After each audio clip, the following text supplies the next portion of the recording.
Alright, congrats on making it so far. This time round is where it gets a lot harder, right? So in worksheet 5, you look at it, there is a lot of formula and there's a lot of balancing to do, right? So I'm going to run through a few examples of worksheet 5, but ultimately we do want to see how you attempt it on your own so we can give you the grading and advice when we mark your worksheet. So I'm going to run through those as highlighted in blue, 1, 5, 7, as well as 12, just to give you a spread of in terms of the kind of chemical equation that you need to construct. So let's take a look at the first one. Ammonia plus oxygen forming nitrogen monoxide and water. Likewise, I'm going to show you my thinking step, right? So anything that I'm going to write in brown or maroon is just to get you the formula out first. Anything that I'm writing in purple is to show you about the balancing. Okay, so let's get started first with ammonia, oxygen, nitrogen monoxide, and water. Of course, number one, we do know that oxygen, the formula is O2. That's pretty straightforward, right? We also do know that water is H2O. So let's write this down first. These are the easier ones. No issue writing them out. Now, nitrogen monoxide is actually a covalent substance. How do I know it's covalent? Because it's non-metal, nitrogen, oxygen is non-metal. Now, what this helps with is that in terms of the formula, I know that for covalent substances, the formula is literally taken from the name. So if I see nitrogen and monoxide, it means there is one N and one O. And this would be the right-hand side. Now, on the left-hand side, there's ammonia. Now, ammonia is also a covalent substance, but this time around is that something that we need to actually memorize in terms of the formula, right? So ammonia is actually represented by NH3. Okay, so there you have it, the formula. NH3 plus O2 forming NO and H2O. How do I balance it? First, let's take a look at the N. 1N, 1N. Fine, no issue. 3H, 2H. Okay, a bit of a problem. It's not balanced, right? Because the H is not balancing with another. O2, 1O, 1O. It's actually balanced because there's one of the oxygen and one of the oxygen. But we do know that once you change the H here, we actually affect the entire thing. It's going to start shifting around. Okay, so how do we start balancing this thing? A bit of a skill and experience will tell you that odd number, even number is going to be problematic. Putting a 2 here doesn't help because this is going to be an even number of 4H, but over here is still 3H, right? And you always have a problem. So actually what you really need to do is to see whether you can find a lowest common multiple. In this case, I'm going to put a 3 here. This will push it to actually a total of 6 of the H. On the left hand side, I'll put it to a 2 here. This will push it to a total of 6 of the H. So now if I just balance it up again, my left hand side, my right hand side, I have 6H, 2N, 2O. On the right hand side, I have 6H, 1N, and 4O. Right, so there's a bit of balancing that I need to do, continue with, is to actually change this to now 2 of the N by putting a 2 here. Okay, but once I put a 2 over here, what I realize is that, hey, my number of O here actually changes. Now it's actually a, oh, so I realized I counted, no, yes, correct. So now I actually have 5 of the O, right? But 5 of the O is not useful because now if I look at on the left hand side, I'll realize that there's actually only 2 of the O. Right? So how do I balance this entire thing? Now this is a bit of a trick to see if we're on the same page. So on the left hand side now, the O, right, actually I can express it as 5 divided by 2. Now, but before you go on to say that, sure, this is cheating, you put fraction, right? Think about it for a while. If I put a 5 divided by 2O2, wouldn't I have ended up with 5 of the O? Now, how does this actually help?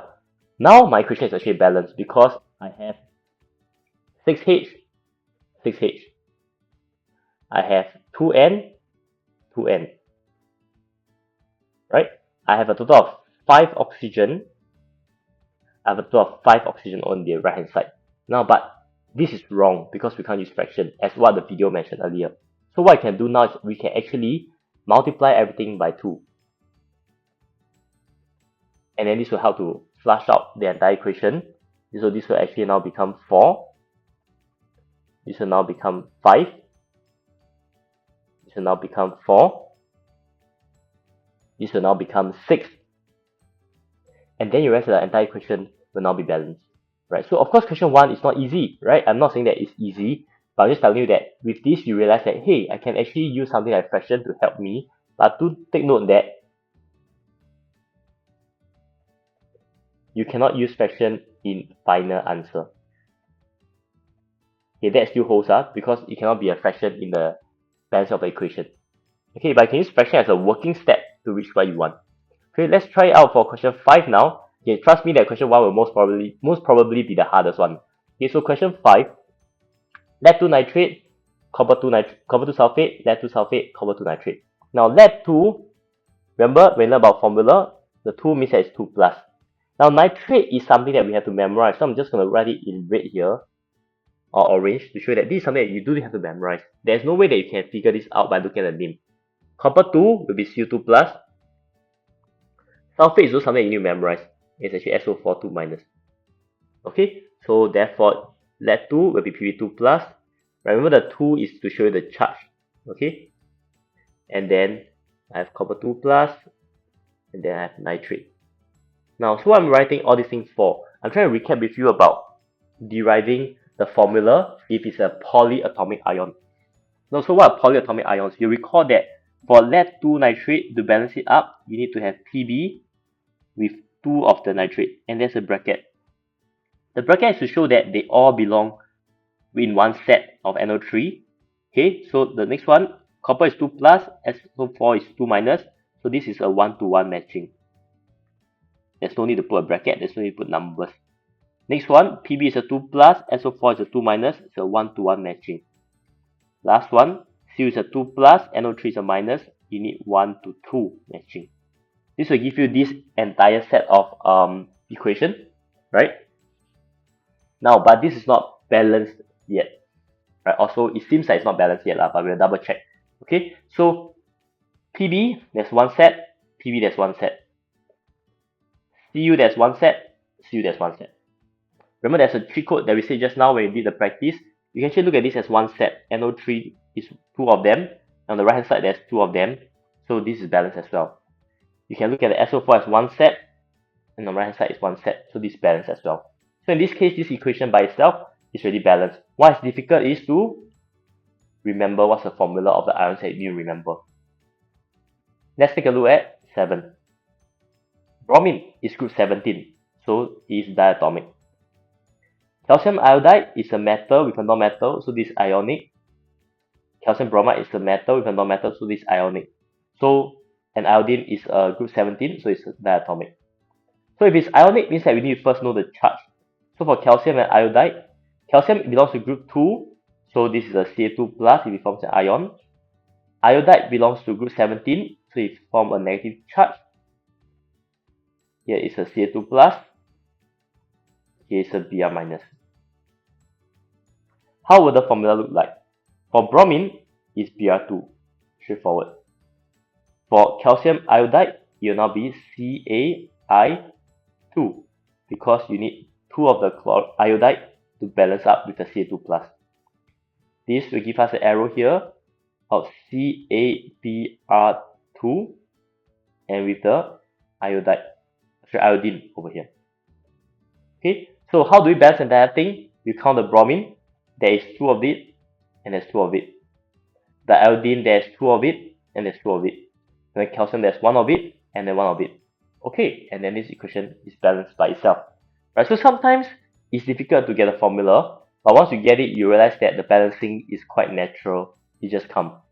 Okay, but of course, sometimes the balancing is tough, like question 1. Okay, so these are just some examples to get you familiarized with the questions in worksheet 5. Okay, remember, practice is key. We'll take a look at one last question, question 12, because sometimes we don't even give you the nice sentences, we give you a paragraph that looks like this. So when a solution of sodium chloride, and a solution of silver nitrate are mixed together, you actually form silver chloride and solution of silver nitrate. Write the equation with state symbols. So this time there are state symbols as required. Right, so let's take a look at what these state symbols are first. Solution, solution, solution. Now, solution means AQ. Okay, Now, when you see particles, now particles are the solids. So particles means it's a bracket of solid S. Okay, then now let's try to write out the entire equation. First, we know that we're dealing with compound, so let's be very clear first. Matter, no matter. Matter, no matter. Ionic structures. Cation, anion, because nitrate is an anion, silver is a cation, sodium is a cation. Then actually you're all dealing with ionic structures. That means you do need to recap what are the formulas that you must know first. Okay, so let's do it step by step first. Let me just write out the word equation so that everyone is clear. Sodium chloride solution plus silver nitrate solution forms silver chloride particles and sodium nitrate solution. Okay, so let's just get this clear first. Okay, now in terms of the formula, sodium group 1 is Na plus, chlorine group 17 is Cl minus. So together this will form NaCl. Silver is a cation that you need to memorize, as an ion is Ag plus. Nitrate we do need to memorize, is NO3 minus. Plus and minus is well balanced. You get AgNO3. Silver is an ion that you need to memorize, Ag plus. Chlorine belongs to group 17, Cl minus, AgCl. Sodium is a group 1.